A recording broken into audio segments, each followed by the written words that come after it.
Jedi Knights and Sith Lords, and welcome to Star Wars Artifacts. My name is Dominic, aka Lord Doom, and today we'll be reviewing the Boba Fett Re-armoured helmet from the Black Series, as seen in the book of Boba Fett. But before we begin, don't forget to subscribe to the channel, hit the notification bell, and smash the like button. You can also follow me on Facebook, Instagram, and Twitter. All the links are available in the description below. This new version of the Book of Boba Fett helmet is available since the beginning of December in Canada and perhaps a few weeks earlier in the US. Its retail price is of 170 Canadian dollars or 120 US dollars. It's not exclusive to a store in particular, so you can purchase it wherever you want. As you probably know by now, this is the fourth repaint of this helmet. The previous three were the Boba Fett helmet for the 40th anniversary of The Empire Strikes Back, the prototype version, and the Death Watch clan member. Enough talking, let's start the review. Let's start with a closer look at the box. On the front side, we see a frontal view of the helmet. On the bottom left corner, we can read Boba Fett Re-armoured electronic helmet.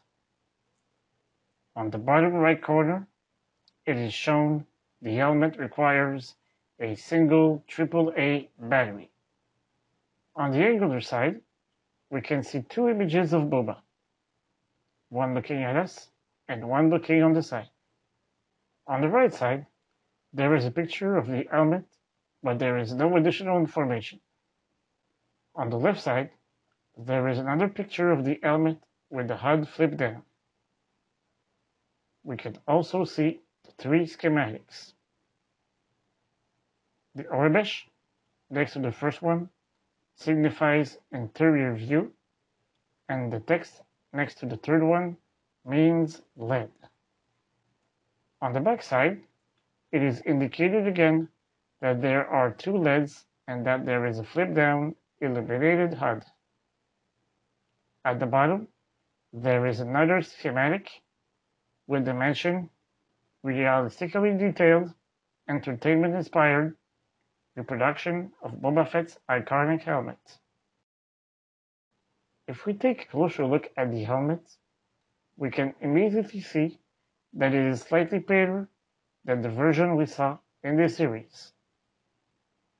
The difference is not enormous, but it is just enough to be noticed. Most of the helmet is covered with army green paint, except from the borders surrounding the visor, which are brick red. The visor is slightly tinted, which prevents people from seeing your face, but allows you to see through. The red portions feature nice weathering marks all around the visor. You can even also notice some rust at various places on the helmet. The HUD mechanism also shows nice traces of weathering, which were probably caused during the bounty hunter's many missions. The HUD's activation button is located on the right side. Once activated, the two LEDs start blinking. As for the three previous versions, it is possible to remove the HUD's front panel. The battery compartment is located just below the HUD mechanism. You will need a screwdriver to remove the second panel. There is not much detail on the left side of the helmet, aside from nice rust and weathering marks. The back of the helmet also lacks detail, aside from the ventilation trap and a few additional rust traces. The interior features great details, but they are identical to the three previous versions of the helmet. At the bottom of the helmet, there is an adjustable strap like those you can find in a hard hat. The only difference is the color of the little cushions used for padding. The color for this one is dark brown. Now, let's compare this helmet with the one from The Empire Strikes Back. The biggest difference is the green color used for the base. The one from Episode 5 is a little more grayish, and the one from the series is more in the olive green spectrum. The red portion around the visor is more of a brown red for the original version, as the new one seems to be using more of a brick red color. Obviously, there is a lot more damage and weathering on the helmet from The Empire Strikes Back than on the one from the Book of Boba Fett. In addition, the two triangles above the visor have been painted on the latest version. The first one was left unpainted.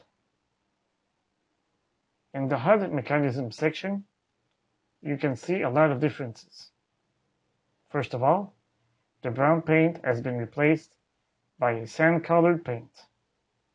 In the middle, there are only 8 bars instead of 9.